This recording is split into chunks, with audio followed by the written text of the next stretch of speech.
In 1977, 3 scientists went into the jungles of Flores, Indonesia to study birds. Only one of them came out. Dr. Timothy Darrow. The authorities eventually found one of the missing members of Darrow's team.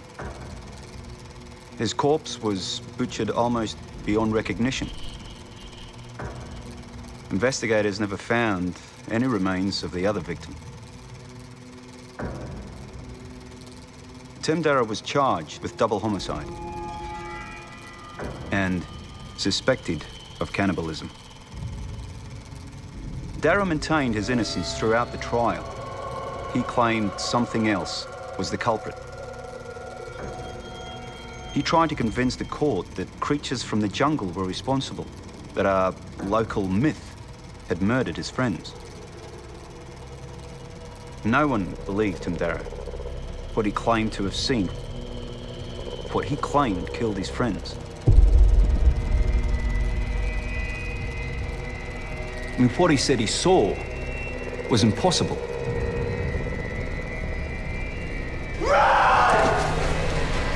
But I believe Timothy Darrow was telling the truth.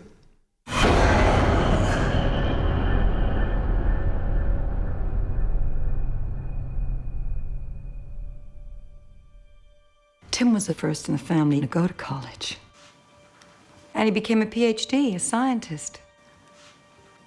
He was the most wonderful older brother.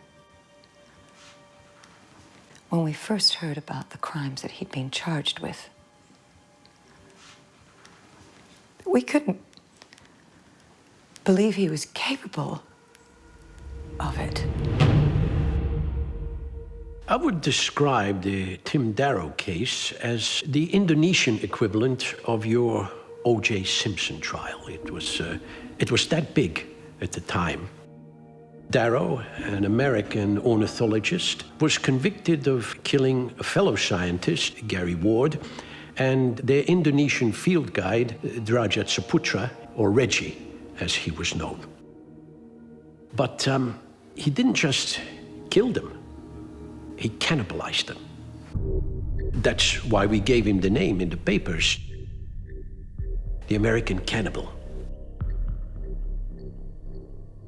The body of Dr. Ward was never recovered, but investigators did manage to locate the body of Derajat Saputra. There were severe bone fractures. There were several cut marks to the bones. The skull had been smashed open. His body had been harvested. And the fact that he had done this to an Indonesian citizen caused tremendous public outrage.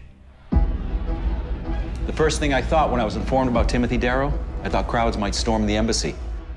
It's not a stretch to say that we were worried about how the Tim Darrow case would affect our standing throughout the entire region. I mean, you have to remember, he was convicted of killing them with a rock. I mean, it was savage what he did to them.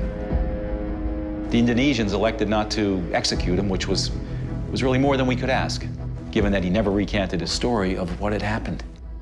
Darrow came out of the jungle covered in blood, telling a ghost story. That was a myth. His whole alibi was a myth. He convinced no one of anything except that he was a very sick, very deranged man. By the time I started working in Flores, nearly 25 years after he'd been convicted, he was regarded as a Colonel Kurtz-like figure. Tim Darrow, the crazy American ornithologist who had entered the jungle and killed his friends, and then claimed that little wild men in the trees were to blame. I was on Flores as part of a research team from Wollongong. We were looking for evidence of early human migratory routes to Australia when we unearthed something completely unexpected. We found an unknown species of human, a species of little wild men. Hello everybody, welcome to the Royal Institution. Thanks for coming along to hear news of this remarkable discovery. Here we have a creature that was substantially different from modern humans, a totally new species of our genus, living on the planet at the same time as us.